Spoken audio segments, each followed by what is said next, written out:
देखिए, आज हम इस वीडियो में जानते हैं कि ऋण कितने प्रकार के होते हैं। आप लोगों को पिछले वीडियो में जो महाकाव्य के बारे में बताया थी कि महाकाव्य में रामायण महाभारत इनके बारे में आपको बता दी थी। लेकिन इसमें देखते हैं हम कि ऋण कितने टाइप के होते हैं। क्या हमें भी ऋण चुकाना होता है? हाँ, जैसे आप लोग कर्ज जिसका जिसका लेते हो, कर्ज आपको चुकाना होता है। अगर हमें ऋण अगर चुकाना नहीं होता, कर्जदार लोगों का कर्जदार तो पहले हम हैं, तो अगर हम मृत्यु हमारी हो जाएगी ना, तो हमसे नहीं मांगेंगे। लेकिन जो हमारे ऊपर भगवान का कर्ज है, जो हमारे गुरुओं का कर्ज है, जो हमारे माता पिता का कर्ज हमारे ऊपर है, उसको चुकाना हमें जरूरी होता है। तो ये 3 टाइप के जो आपके ऋण हैं, इसके बारे में बताऊंगी कि आपके ऋण कितने हैं। कितने मतलब हमें कौन सा ऋण यानी कर्ज हमें कौन सा चुकाना पड़ता है। तो हमने वेद, उपवेद, वेदांग, वेदांत, ग्रंथ, पुराण ये सब पढ़ा। हमने स्मृति में भी देखा कि यह सारा अगर नहीं होता तो हम एक जानवर के समान होते, हम इंसान नहीं होते। जिसको ज्ञान नहीं होता, जिस तरीके से हमने सिंधु सभ्यता में देखा था कि जो भी इंसान था वहां, वो सिर्फ एक जानवर था, जानवर के ही भांति था। मतलब मान लीजिए आधे ऐतिहासिक में तो थोड़ा सा मतलब हम प्रोटो हिस्ट्री में देखते हैं तो उसमें थोड़ा सा ज्ञान भी हो गया था। इससे पहले अगर हम जाएंगे प्री हिस्ट्री में, जो हम आधे ऐतिहासिक प्राग्ञ ऐतिहासिक के बारे में बात करते हैं, उनमें एक जानवर के टाइप, उसमें ना तो कोई लिखना जानता था ना पढ़ना जानता था। आधे ऐतिहासिक में लिखा भी लेकिन पढ़ा नहीं। इसी तरीके से हम लोग इतिहास में आते हैं, इसमें हम वैदिक काल आते हैं। वैदिक काल में भी हम ये ऋग वैदिक काल है, एक है उत्तर वैदिक। इस उत्तर वैदिक में हम जानते हैं कि हमने वेद, वेदांत, वेद, उपवेद ये सारे के सारे हमने कवर किया। अब इनमें से हमें कवर करना है कि जो स्मृति है, इसमें से हमने महाकाव्य के बारे में समझा। अब हमें समझना है क्या चीज कि भाई हमारे ऊपर कैसा ऋण है। अगर आपसे पूछे दिया जाए कि आप इसमें बताया गया है कि ऋण 3 टाइप के होते हैं, कौन सा होता है, उससे का क्या मतलब होता है, तो ये तो समझना आपको जरूरी है। अब यहाँ पे कहता है कि ऋण 3 टाइप के, ये हमारे ऊपर कर्ज ही एक है। हमारे ऊपर कर्ज है किसका? एक है देव ऋण, एक है ऋषि ऋण और एक है पितृ ऋण। मतलब हमारे माता पिता का पितृ ऋण ये है।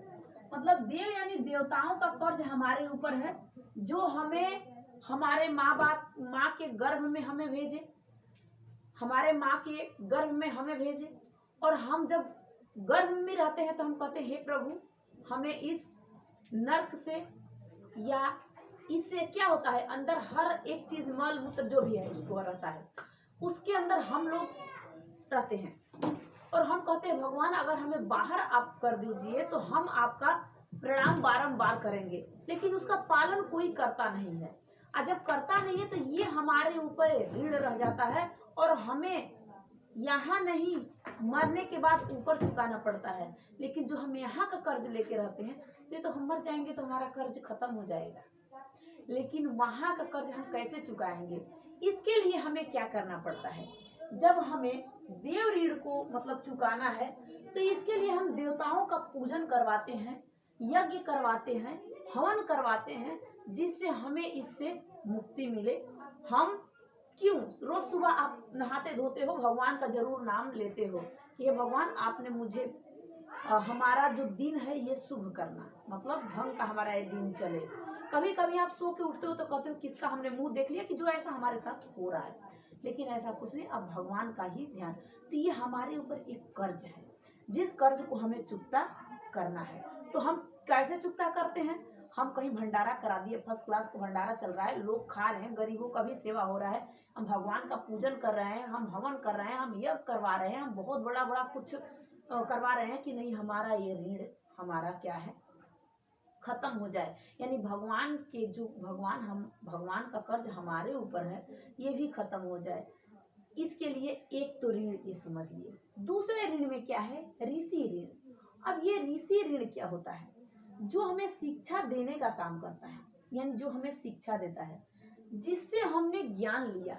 हम अगर ज्ञान लिए अपने गुरु से तो हम आपको ज्ञान देंगे। अगर उस योग्य का हम ना है तो जिस दिन जो चीज होता है, मान लीजिए कि अगर एकादशी है, जिस दिन एकादशी है तो हमारे अंदर ज्ञान है कि एकादशी को अगर चावल बनेगा तो हम एक एक कीड़े खा रहे हैं, तो हमें ये चीज दूसरे को भी ज्ञान दे देना चाहिए कि नहीं देखो, एकादशी को चावल नहीं बनाना, नहीं तो आप इस चीज का संभोग कर सकते हो, ये मतलब खा सकते हो। उस दिन अमावस्या, अगर अमावस्या के दिन आपने गलत चीज किया, यानी दोनों संपर्क बनाए, आप तो जानते हो पति पत्नी हो या कोई भी हो, अगर इनमें संपर्क बनता है तब उस दिन आपके ऊपर बहुत भारी भारी संकट आ सकता है।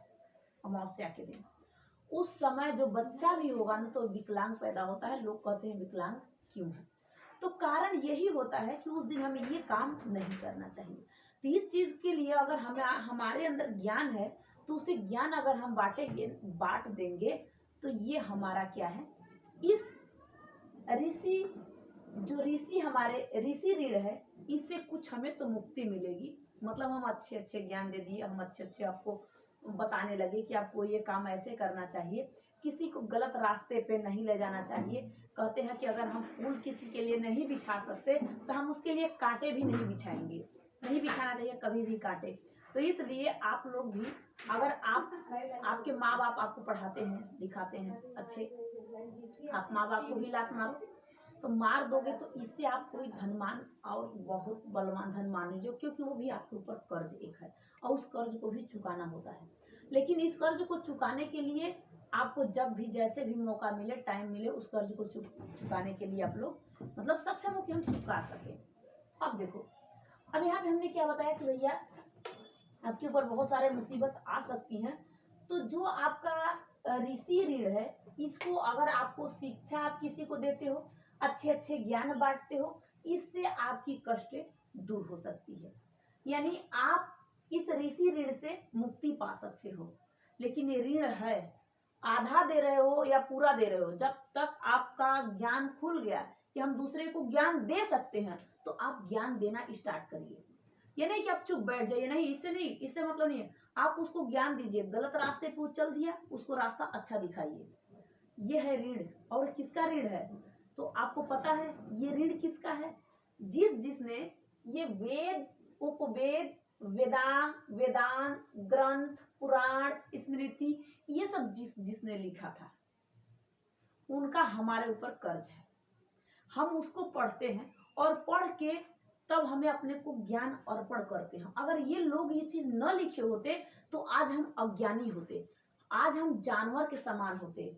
यहाँ पे लिखा गया कि ये सारा अगर होते तो हम, अगर ना होते तो ये लोग हम क्या होते, जानवर होते। ये अगर हमें नहीं मिलता तो, ये हमें नहीं मिलता, हाँ वो हमारे हो ऋषि लोग अगर इस चीज को न लिखते तो हम लोग अज्ञानी होते। तो क्या आपको इसके बारे में पता चला, समझ में आया कि हमारे ऊपर ऋषि ऋण क्या होता है? एक शिक्षा, एक ज्ञान। शिक्षा कहिए या ज्ञान कहिए, ज्ञान हमें देना जरूरी है। किसी को भी आप ज्ञान दीजिए, बहुत खुशी मन से दीजिए कि हम गलत रास्ते पे किसी को, अब जिस दिन आप उसको गलत रास्ता बता दिए, ये आपका ऋषि ऋण रह गया, ये आपका पूजा पाठ नहीं किए देव ऋण रह गया। अब इसे आपको जाके ऊपर चुकता ही करना पड़ेगा। क्या ये सांसारिक मोह माया है? हाँ, हमें जो चीज हमारे वेद पुराण हमें बताते हैं उन्हें हमें बताना है आपको। ये क्या पॉसिबल है या इम्पॉसिबल है ये मुझे नहीं पता। ये जो चीज दिया गया है, आज भी मैं भी पूजा करती हूँ सुबह में। क्यों? पूजा करने के बाद मुझे ये संतुष्टि होता है कि हमारे आत्मा को शांति मिलती है। अगर हम बिना नहाए धोए अगर हम भोजन कर लेते हैं तो हमें लगता है कि हमारा कुछ भूल गया है या खो गया है, हमारा मन शांत नहीं रहता, हम संतुष्ट नहीं रहते। तो इसलिए हम लोग पूजा पाठ भगवान देवी दुर्गा को मनाते हैं। कोई भी काम करने से पहले हर लोग भगवान को मनाते हैं। लेकिन काम के समय अगर भगवान याद आते हैं तो बिना काम के भी कभी याद करके देखो।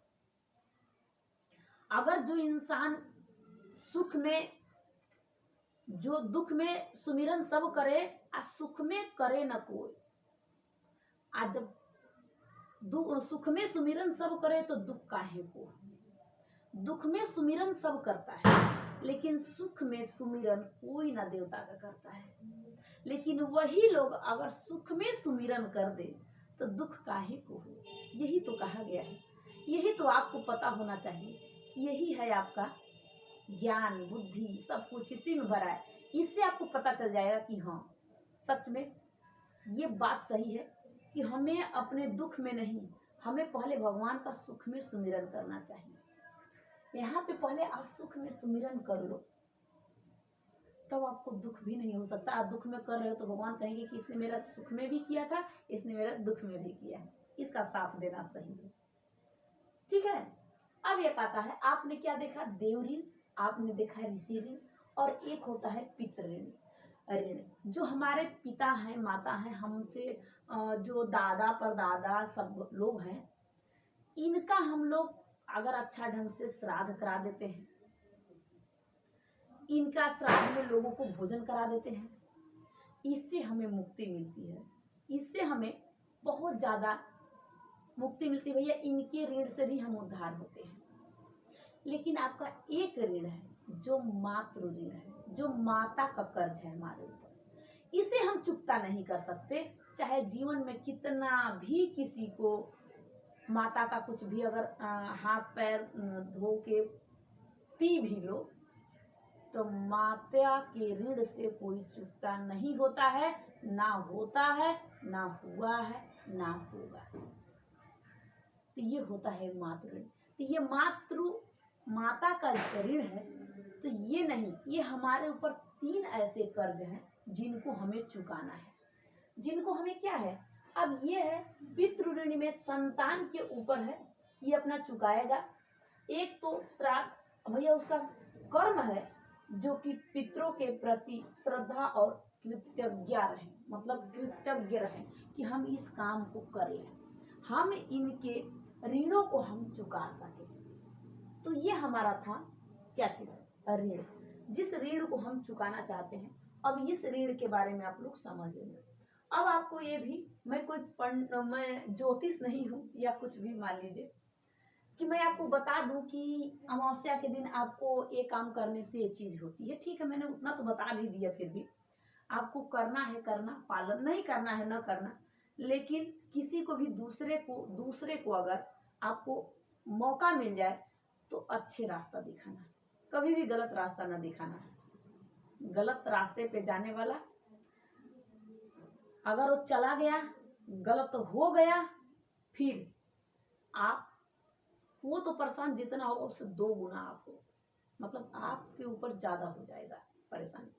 तो इसलिए गलत किसी को नहीं बताना है, जो हमें अच्छा लगे। अगर मुझे अच्छा पढ़ाने नहीं आता, अगर मुझे ये मतलब समझ में नहीं आता, तो मैं टॉपिक उठाती ही नहीं। लेकिन मुझे लगा कि मैं समझा लूंगी या फिर मैं पढ़ा लूंगी, तो मैं ये टॉपिक को उठाएंगी। ठीक है। तो अब हम लोग ये चीज समझ गए हैं पूरा टोटल, इसके बारे में आपको समझ में आ गया कि नहीं। ये वैदिक काल का, आपने जो ऋग वैदिक काल था, उत्तर वैदिक काल था, इसी उत्तर वैदिक काल में हम लोग इस ऋण को समझते हैं। उससे पहले क्या था, उससे पहले जो मैं आपको इतिहास में प्री हिस्ट्री और आद्य ऐतिहासिक में, मतलब प्रोटो हिस्ट्री में मैं आपको बताती हूँ। ये हिस्ट्री का टॉपिक चल रहा है और इसमें आप लोग को अच्छा लगा हो तो देखिए नेक्स्ट वीडियो में मैं आपसे मिलूंगी इसके बाद आपको बताने के लिए। तब तक के लिए जय हिंद, थैंक यू।